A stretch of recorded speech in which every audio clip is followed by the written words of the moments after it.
지금 규제적으로도 리플 XRP를 위해서 무대가 정비되고 있는 상황인데요. 지금까지 대한민국에서 코인 거래소 같은 가상자산 사업자는 회사의 주인이 바뀌더라도 바뀌고 나서 14일 안에만 금융당국에 알리면 됐습니다. 근데 이제부터 본격적으로 이 순서가 뒤집히게 된다는 건데요. 바뀐 다음에 알리는 게 아니라 바뀌기 30일 전에 미리 신고부터 해야 됩니다. 신고 없이 먼저 실행해버리면 형사처벌이나 행정제재까지도 갈 수 있겠고, 숫자만 보면 그 기한이 조금 조정된 행정 이야기 같지만 오히려 앞으로 바뀐 이 방향 전환 자체가 오늘 이야기의 전부다라고 생각을 해요. 그리고 이게 왜 리플 XRP랑 관련된 이야기인지 차례차례 말씀드리도록 하겠습니다. 무슨 일이 있었느냐, 이 금융위원회 소속 금융정보분석원, 그러니까 자금 세탁처럼 수상한 돈의 흐름들을 전담해가지고 들여다보고 코인 사업자의 영업 신고를 받는 기관인데요. 여기랑 금융감독원이 지난주 서울 강남에서 설명회를 열었습니다. 신고를 마친 사업자 28개사, 임직원과 예비 사업자까지 100명이 모였고요. 이 자리에서 계정 신고 매뉴얼이 공개가 됐는데, 올해 1월 달에 국회를 통과한 계정 특정 금융정보법, 그러니까 코인 회사의 범죄 자금이 지나가지 못하게 확인 의무를 붙이고, 또 영업하려면 신고부터 하게 만든 그 법이 이번 주 목요일부터 시행이 되는데요. 그 실행 기준을 업계에 미리 풀어놓은 자리였습니다. 핵심은 심사받는 사람의 범위예요. 지금까지는 거래소를 하겠다라고 신고하면 당국이 들여다보는 사람이 대표자랑 임원까지였는데 회사를 운영한 사람들이죠. 근데 이제부터는 회사를 가진 사람들까지도 봅니다. 이 대주주라고 부르는데 범위가 생각보다 깊습니다. 본인과 특수관계인, 그러니까 배우자나 가족, 계열사처럼 이 법이 한 묶음으로 취급하는 사이에 지분까지도 합쳐가지고요. 가장 많이 가진 최대주주, 이 지분을 10% 넘게 가졌다거나 이사 과반을 앉힐 수 있어서 사실상 회사를 좌우하는 주요 주주들, 여기에 최대주주의 특수관계인인 주주까지 전부 심사 대상입니다. 법을 어긴 이력이 있는지, 재무 상태는 어떤지, 사회적인 신용도를 어떤지를 본다는 거예요. 근데 여기서 한 줄이 더 있습니다. 이 최대주주가 사람이 아니라 법인이라면요, 그 법인의 최대주주랑 대표자까지도 심사 대상이 될 수가 있다는 건데, 회사 뒤에 회사, 그 뒤에 사람까지 거슬러 올라가면서 확인하겠다는 거죠. 해외에 대주주가 있거나 또 여러 가지 법인에 걸쳐가지고 지배 구조가 얽혀있다? 그렇다면 주주 명부 같은 증빙까지도 준비해야 됩니다. 이 기존 사업자도 예외가 아니죠. 이미 신고가 수리된 28개 회사도 11월 20일까지 대주주 현황, 재무상태 같은 새로운 항목들을 제출을 해야 되고, 다만 기존의 대주주가 법 시행 전에 있었던 일들까지 새로운 잣대로 소급해서 따지진 않아요. 그리고 서류만 보는 게 아니라 필요하면 현장에 직접 나가가지고 확인하는 현장 점검까지도 도입이 됩니다.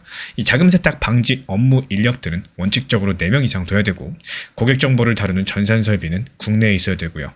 클라우드를 쓰면 서버가 국내에 있어야지 인정됩니다. 그래서 여기까지 들으시면 문턱이 높아졌다는 이야기인데, 이 당국이 스스로 붙인 설명이 상당히 재밌습니다.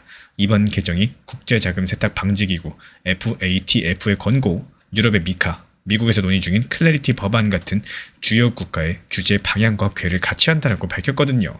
이 남들이 가는 방향성으로 우리도 간다는 겁니다. 그리고 여기서 이 규칙을 한 번만 다시 읽어드려보자면요. 바뀌기 30일 전 신고하라는 문장은 주인이 바뀌는 일이 앞으로 일어난다는 것들을 전제해야지 존재 이유가 있는 문장입니다. 최대주주가 법인이라면 그 법인의 주인까지 보겠다는 문장은요, 회사가 회사를 가지는 구조, 그러니까 개인 창업자가 아니라 기업이 거래소의 주인이 되는 상황들을 산정한 문장이고요. 실제로 국내 최대 거래소의 주인이 바뀌는 절차가 진행 중이다, 이런 보도는 이미 나와 있는 상태이기 때문에 이 새로운 절차, 처음으로 만나게 될 가능성이 큰 거래도 사실상 대기 중인 셈이겠습니다. 개인들이 사고 파는 시장이기만 했었다면 굳이 만들 필요가 없는 서류들이 시행 첫날부터 쓰일 준비를 하고 있는 거죠. 그리고 이번에 일본에서도 방향이 같은 발표가 하나 나왔죠. 이쪽은 주인이 아니라 세금 이야기입니다. 일본 블록체인 추진협회 BCCC라고 하는 곳이 세제 분과를 새로 만든다라고 발표했는데, 블록체인을 사업에 쓰는 회사들이 모인 민간단체인데요. 외신에서는 일본에서 손꼽히는 규모의 업계 단체로 소개하고, 또 대표는 일본 증시에 상장된 소프트웨어 회사 아스테리아의 히라노 요이치로 사장입니다. 이 분과가 다르겠다는 목록이 오늘 이야기의 두 번째 재료인데요.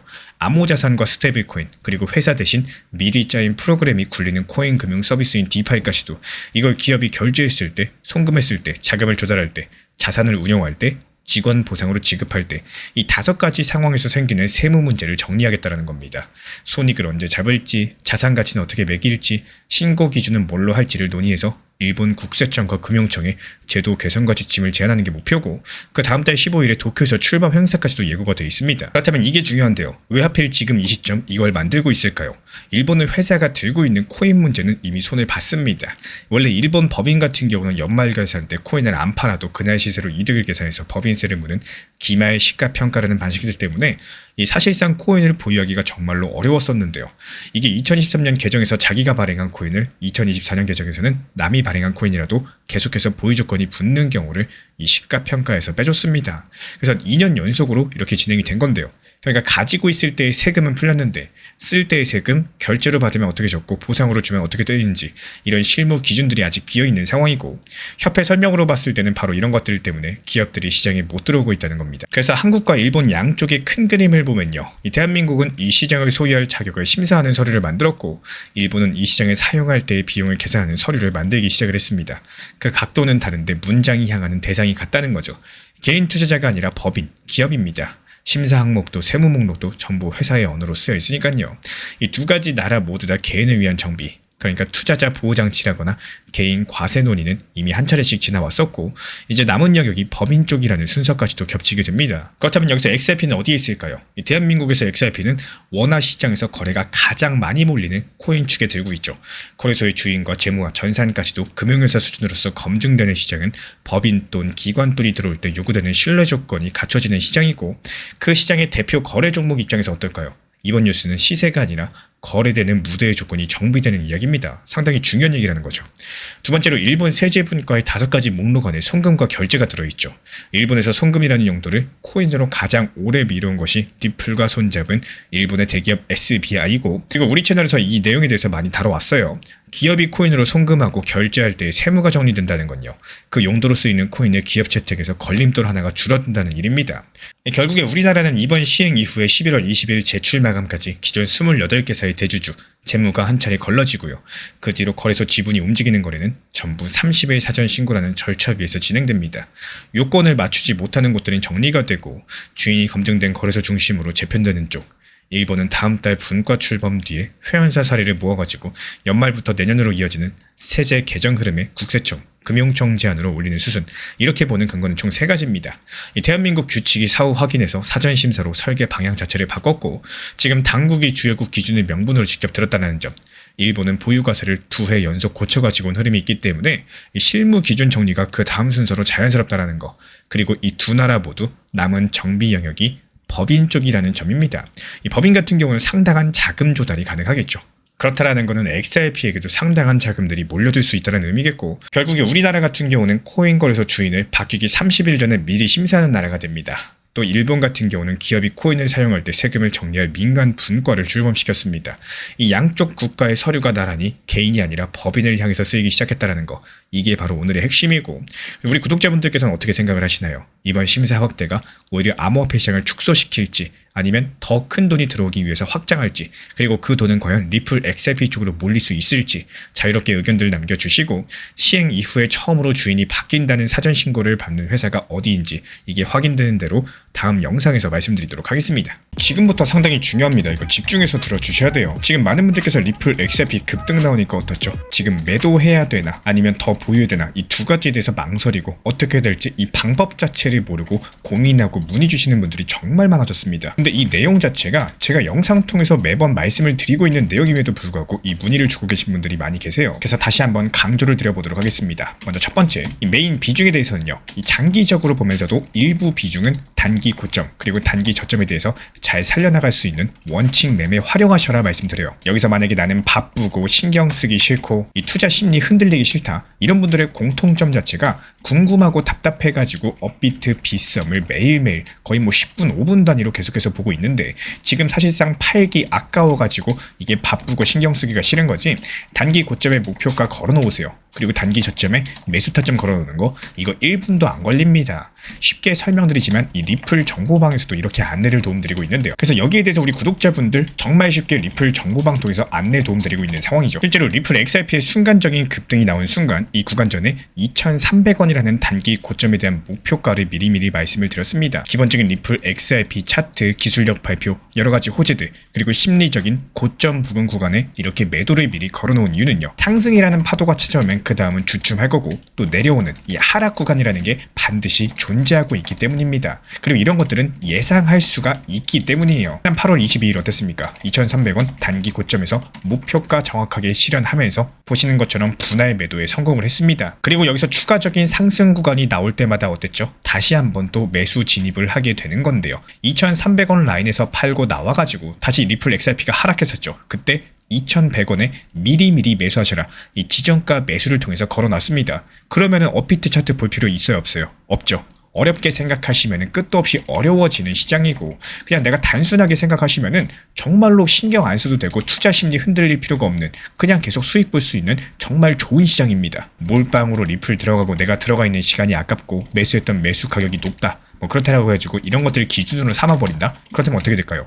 결국에 시장이 가져다 수 있는 기회 그리고 수익들에 대해서 놓치게 되는 경우가 많을 거고, 이 지난번처럼 리플 XRP 4,850원 라인에서 저희가 매도하고 나왔던 것처럼 이렇게 여기서 기회를 놓치신 분들, 아직도 이 고점 4,000원 위에서 매수 평단가 물려 계신 분들 정말 많죠. 이때 못 팔고 계속해서 쳐다만 보게 된다는 겁니다. 지금도 마찬가지예요. 최근에 1,400원 라인에서 매수 타점에 대해서 말씀드리고, 이었던 리플이 지금 2,300원까지 상승했던 수치는 절대 작은 수치가 아닙니다. 그냥 단순하게 퍼센트로 계산해봐도 60% 이상의 수익을 단기간에 냈고요. 그리고 정확하게 고점 2,300원에 매도하셔라. 이거 도달하기 전에 미리 말씀을 드렸어요. 말 그대로 똑같은 시장이다라고 할지라도 누구는 계속해서 수익을 보고 있는데 누구는 4,000원대 물려가지고 계속해서 그냥 쳐다만 보는 이 투자자들 간의 빈부격차가 점점 더 심해지는 상황이라는 거죠. 실제로 8월 18일 미리 리플 XRP가 급등하기 전에 말씀드렸습니다. 이 1,420원 라인에 대한 리플 타점을 리플 정보방에서도 안내드렸었지만 결국에 얼마나 단기 저점에서 잘 매수 활용하고 단기 고점에서 매도할 수 있느냐, 이 매수하더라도 매도가 정말로 중요하다는 거예요. 수익 실현하고 그 현금을 다시 또 챙겨나갈 수 있는, 마치 복리의 구조에 대해서 앞당길 수 있는 것처럼 여기서 나온 수익금도 다시 저점에서 매수한다면은 이게 바로 빠르게 수익 낼 수 있는 핵심 중에 핵심이라고 볼 수가 있겠죠. 여기에 따른 리플 정보방 우리 채널 구독해 주신 분이라면은 필요하신 분들께서만 문의 주세요. 그럼 어떻게 문의 주면 될까요? 현재 보이시는 영상 하단에 댓글창 고정 댓글이 있습니다. 이 고정 댓글에 보이는 링크 통해서 신청 주시면은 입장 안내 도움 드릴 예정이고, 아니면 현재 보이시는 번호로서 문자 신청 남겨주셔도 좋아요. 저희는 절대로 선물 투자를 하지 않습니다. 무조건 업비트, 빗썸 이렇게 현물 매매로만 안내를 도움드리고 있기 때문에 정말로 필요하신 분들만 문의 주시고, 선물 투자하시는 분들은 저희랑 관련이 없기 때문에 문의 주지 않으셔도 됩니다. 제가 안내해드리고 있는 코인 신사 채널 멤버십 전용방에 대해서 짧게 설명드려 보도록 하겠습니다. 리플, 암호화폐 시장에 대한 중요한 이슈, 그리고 브리핑이나 시장의 흐름에 대한 전문적인 분석 내용 설명과 함께 차트상의 기술적 분석, 온체인 지표와 투자 심리에 대한 내용들을 같이 안내 도움드리고 있고, 가장 중요한 투자 심리를 컨트롤하기 위해서 포트폴리오의 구성에 대한 노하우, 투자 심리 컨트롤에 대한 내용도 같이 안내드리고 있습니다. 코인 신사 스터디 멤버십 가입하신 분들께서는 아래 번호 혹은 신청 링크 통해서 남겨주시면 제가 연락드리고 있고, 안내 설명과 함께 신사 채널 리플 전용 멤버십 방에도 입장 안내 설명드리고 있습니다.